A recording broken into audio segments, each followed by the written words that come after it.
Today's the day where I talk about Ghost in the Shell live action that came out this year. Now, I'm a massive fan of the Ghost in the Shell franchise. Have been since I was very, very young. Got into it quite early. Major is probably one of my top female characters to ever be in an anime. She ranks pretty high up that list. Now, calm down while I say this. I actually didn't hate the live action interpretation. Chill.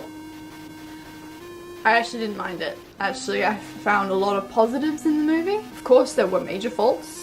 I'm not going to defend this movie to the brim. I'm not that blindsided, but it actually did have a lot of positives, which I was very actually happy to see in the live action interpretation. It was a massive improvement from Dragon Ball Evolution and other such movies that we shall never mention again. First off, I'm going to talk about the Major's character that was played by Scarlett Johansson, and that's what 99% of the people that clicked on this video want me to talk about. I'm prepared to be disappointed because I'm probably not going to say the things you want me to say. I wasn't actually that bothered at all by the way Scarlett Johansson portrayed the Major's character. Actually kind of reminded me of the 1995 movie, to be honest. The only problem I could probably nitpick with her playing the Major was the script, because that was the major problem that happened with this movie. It wasn't Scarlett Johansson's fault. The script was a bit haha, and I was thoroughly happy with the way that Scarlett Johansson looked when she was playing Kusanagi. I found no problems with her as long as she looked like the character. That's all that I was concerned about, and from my standards she looked like the 1995 version. So I can't really complain about this. And can we forget about the whitewashing business? Because anyone that's actually watched Ghost in the Shell or actually read the material of Ghost in the Shell knows it's pathetic to even hold that argument up. Just stop.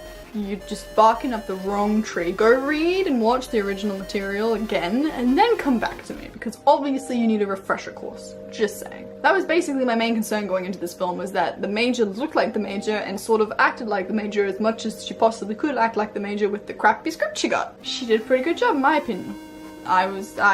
There obviously could have been better chances, like choices for actresses and stuff wise, or different choices and stuff that may have improved the role, but from what we got, I'm actually very happy with the end results, which can't be said about a lot of people that watch the movie apparently, but I can't speak for everybody. A thing that kind of bugged me, which I understand because of time constraints and stuff like that, but it mainly only focused on Bato and the Major in the section 9. Obviously it also focused on the Chief, but it didn't focus on like Saito or anything like that, so unfortunately we did get to see them though. They did show up like split seconds and stuff like that, but it mainly only focused on Bato and the Major, which is understandable because in the movie, 95 movie, that's mainly who was being portrayed.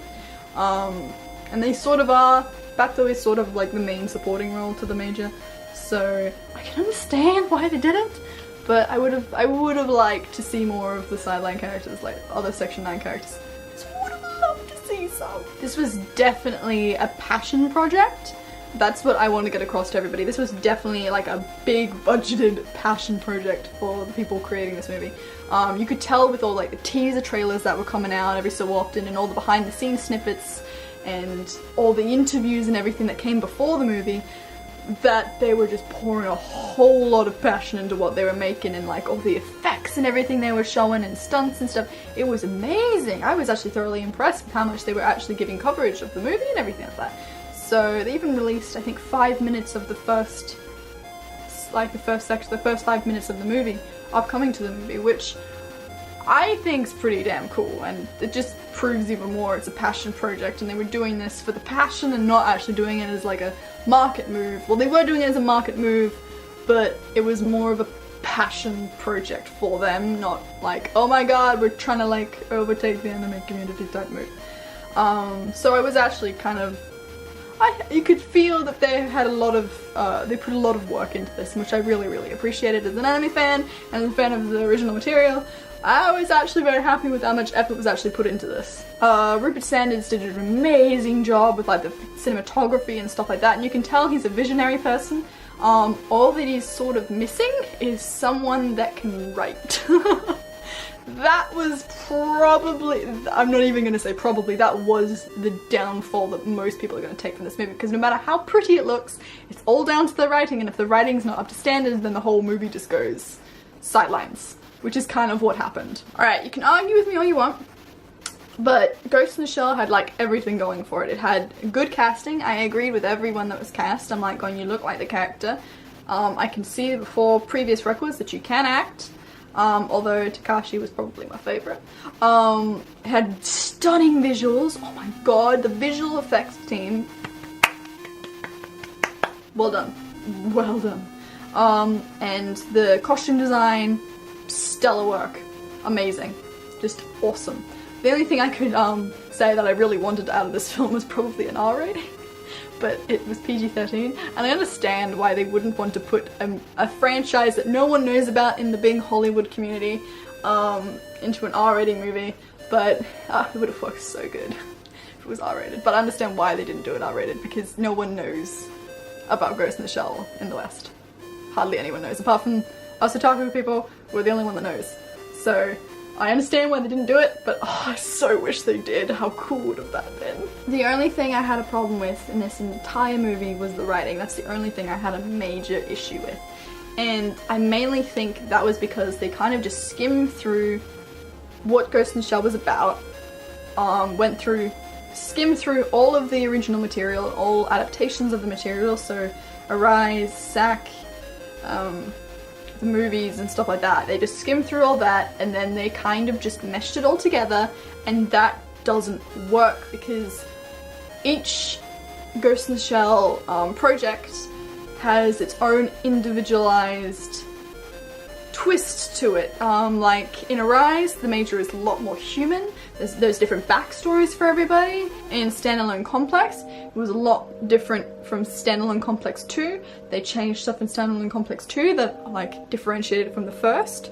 In the movies, everything's completely different. The only thing that sort of stays the same is the characters' names, their basic properties, and the world sort of stays the same. That's basically the only thing that's kind of solid in the Ghost in the Shell franchise, and it's very hard to explain to someone that hasn't seen it, or actually delved into the franchise that deeply. And so I think they just kind of combined everything from all the different shows. Like they took the Major's human aspects from Arise, and then they went to Standalone Complex 2, and they took her backstory cyborg thing and kind of twisted it a bit, and then combined that with the world of the 95 movie. And although that sounds like a really good idea when you say it, when you put it down on paper and you produce it into a movie, it doesn't work because they're all from different like AUs and stuff like that, and it's just, it doesn't work in like story-wise because it's too everywhere. You don't really know what's going on. What I wish they did is I wish they just stuck to one source material. Instead of looking at Ghost in the Shell as a whole franchise and looking at everything it's done, was just stick to one of them, one timeline, one world, and that would be it. So if they stuck with the 95 movie, which I think what they were planning to do in the first place, just judging on how much they kind of copied the scenes and stuff from the 95 movie into live action, which was really cool by the way, a little bit cringy, but it was pretty cool. And just stuck with that because they're just missing that one bit of actual writing. They could have changed it a little to like make it westernized and stuff like that, but they changed it so much that it just it made people get lost, I think, and it just annoyed fans because they know that that's not how the Major would react at all. That's not how it would be done.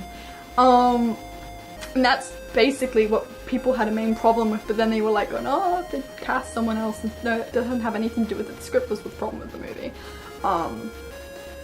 And that's all they were missing, and it just pisses me off that they were so close yet so far, and it's going to take Hollywood a very, very long time before they actually get a solid grasp on anime stories and anime timelines, for them to actually make a decent movie that's got every single point in place. So what I'm taking from this movie is basically it's a step in the right direction.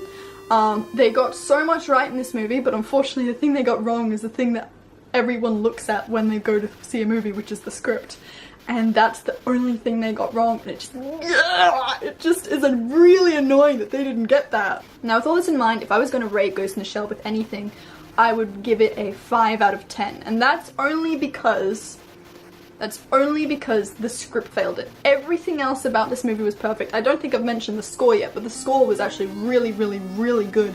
And it reminded me so much of like Ghost in the Shell. It had that vibe to it, and I was so happy when I was watching the movie. I'm like, when I can hear Ghost in the Shell, I can see Ghost in the Shell, I just can't see the story progressing in a way that Ghost in the Shell could progress. So yeah, I have to give it a 5 because I can't dismiss all the amazing work that went into this, because it was a passion project and you could see that, and so much dedication went into this. Just, it was making me cringe with the plot, but I was in awe with everything else visually. Alright, I wouldn't tell you to go out and buy this film unless you're like a die-hard Ghost in the Shell fan that needs to own everything Ghost in the Shell.